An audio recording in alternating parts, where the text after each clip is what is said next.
but not that he didn't work hard. But I mean, he had an ability.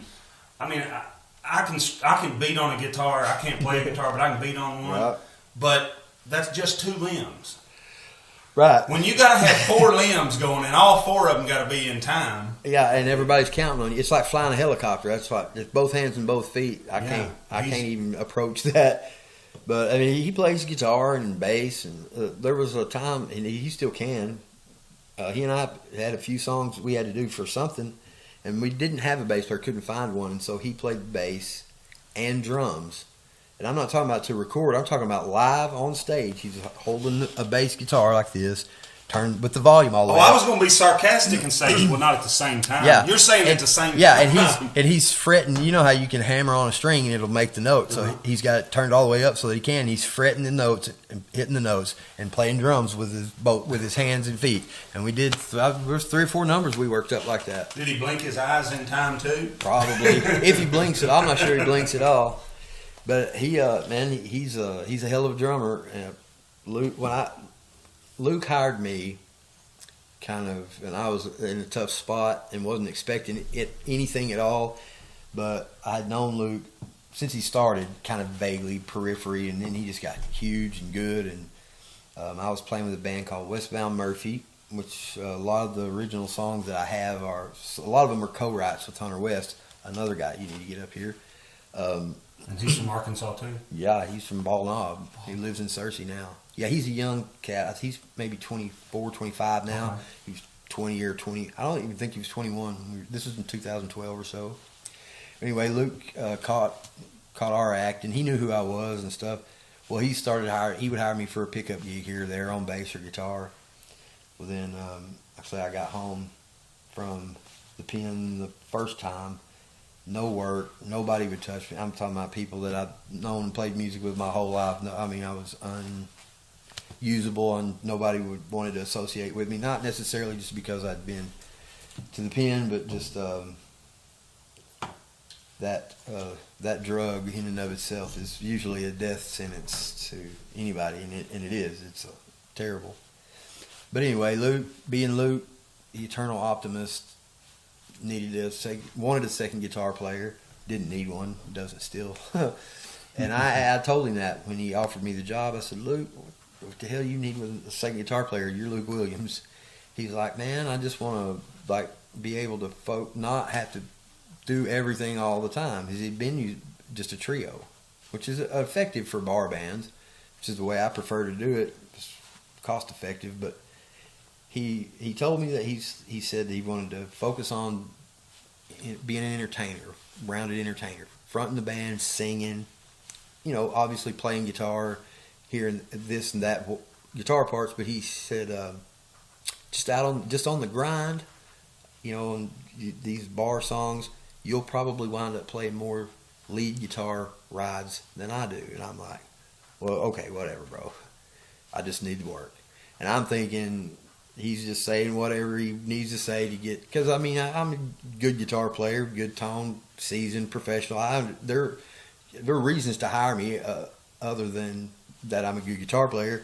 But I figured he's going to get me in here and get me lulled to sleep, and then I'll be relegated to the back of the stage as a rhythm guitar player. And I said, if you do that to me, I'll walk. He said, man, I promise.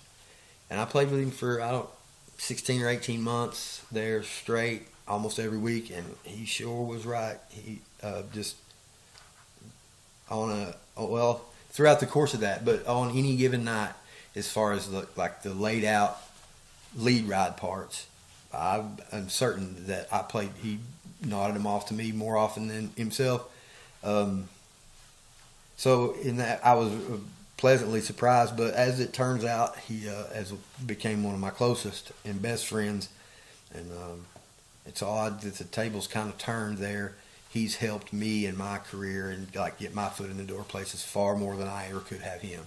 Yeah. Because I didn't have any name recognition really until I started playing with him and then doing my solo acoustic stuff. And any recognition that I do have basically is rooted from playing with Luke. Yeah. Well, we were talking about Jason. I didn't mean to get off on that chair. He hired me, and the second gig, I realized that the drummer was Tony Reeves.